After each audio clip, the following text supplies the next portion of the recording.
नमस्कार दोस्तों, बहुत बहुत स्वागत है आप सभी का एक बार फिर से। और मैं हूँ संदीप पाल।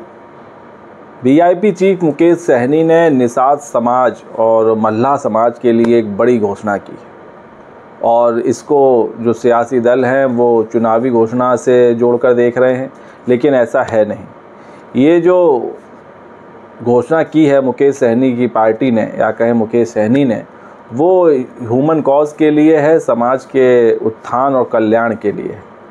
तो जो घोषणा की है उसके बारे में पहले हम आपको बता दें। मुकेश सहनी की पार्टी ने ऐलान किया है कि वो निषाद और मल्लाह समाज के मेधावी 51 छात्रों को 11,000 रुपये की छात्रवृत्ति देंगे और इसके लिए उन्होंने प्रोसेस भी बता दिया है कि कैसे आवेदन करना है और कैसे इस छात्रवृत्ति का लाभ समाज के मेधावी छात्र उठा सकते हैं।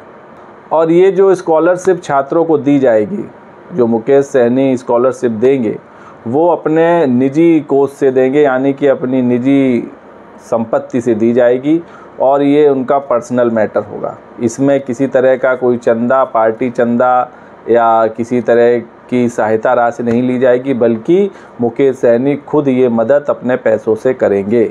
तो ये बड़ा ऐलान मुकेश सहनी ने किया है कि वो समाज के जो मेधावी छात्र हैं, जो पढ़ाई को लेकर इच्छुक हैं और जिनमें कुछ कर गुजरने की क्षमता है और जो अब तक पढ़ाई में अव्वल आते रहे हैं, ऐसे छात्रों की मदद मुकेश सहनी करने वाले हैं। और इसलिए उन्होंने छात्रवृत्ति की घोषणा की है, जिसके लिए 51 छात्रों को चुना जाएगा। मुकेश सहनी द्वारा इस पूरे मामले को लेकर एक वीडियो भी जारी किया गया, जिसमें उन्होंने बताया कि निषाद समाज के 51 मेधावी छात्रों को 11,000 रुपये की स्कॉलरशिप देंगे। ये रुपये मुकेश सहनी अपने निजी कोष से देंगे और इस स्कॉलरशिप का लाभ पाने के लिए छात्रों से आवेदन मांगे गए हैं। सहनी ने वीडियो के माध्यम से इस स्कॉलरशिप का लाभ लेने के लिए आवेदन करने का तरीका भी बताया है और इसको लेकर उन्होंने अपने personal social media x handle पर वीडियो भी पोस्ट किया है और ट्वीट भी किया है। दरअसल ये जो मदद मिलेगी, छात्रवृत्ति मिलेगी, ये रणबीर जुब्बा सहनी मेधा छात्रवृत्ति योजना के तहत मिलेगी।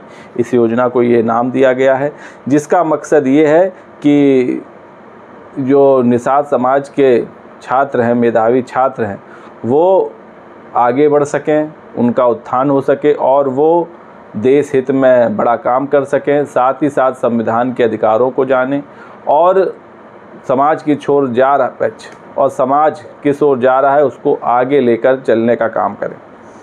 इस छात्रवृत्ति का जो मकसद है वो ये है कि ये सिर्फ छात्रों के लिए आर्थिक सहायता नहीं, बल्कि निषाद समाज के उज्जवल भविष्य का एक संकल्प है, जिसका उद्देश्य शिक्षा के माध्यम से निषाद समाज को शिक्षित, सशक्त और संवैधानिक अधिकारों के प्रति जागरूक बनाना है। ना सिर्फ निषाद समाज के बच्चे सपने देख सकें, बल्कि उन्हें साकार भी कर सकें। तो मुकेश सहनी ने ये एक बड़ा स्टैंड लिया है और अपने निजी कोष से वो समाज के 51 छात्रों को बुलंदियों पर पहुंचाने का काम करेंगे, ताकि वो अपने सपने साकार कर सकें। इसके अलावा भी छात्रों को अन्य किसी चीज़ की ज़रूरत होगी तो वो भी मुकेश सहनी पूरा करेंगे। तो ये योजना मुकेश सहनी लेकर आए हैं, जिसको लेकर काफ़ी लोगों में उत्साह भी है, समाज के लोगों में, और इसका सब स्वागत भी कर रहे हैं। वहीं एक बार फिर से मुकेश सहनी ने ऐलान कर दिया है कि वो 60 सीटों पर चुनाव लड़ेंगे और एक बार फिर उन्होंने डेहरी में एक जनसभा में ये बात दोहराई और उन्होंने कहा है कि 60 सीटों के साथ साथ डिप्टी सीएम का पद भी पार्टी की मांग रहा है। और हालांकि जो फाइनल फैसला होगा वो महागठबंधन की टेबल पर होगा, उसमें तय कर लिया जाएगा, लेकिन उनकी मांग 60 सीटों की है, ताकि बिहार में पार्टी और मजबूत हो सके और मजबूती से चुनाव लड़ सके।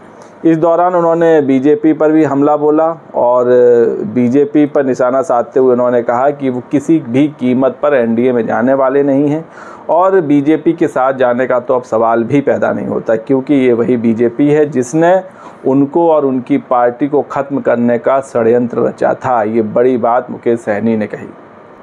उन्होंने कहा कि बीजेपी ये लगातार कोशिश करती रहेगी कि किसी तरह हम लोग एनडीए में शामिल हो जाएं, लेकिन मुकेश सहनी ऐसा कभी करेगा नहीं।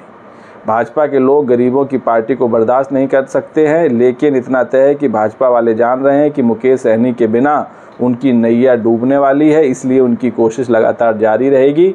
लेकिन बीआईपी ने ठान लिया है कि वो महागठबंधन के साथ रहकर ही चुनाव लड़ेगी और महागठबंधन के साथ ही चुनावी अभियान को आगे बढ़ाएगी।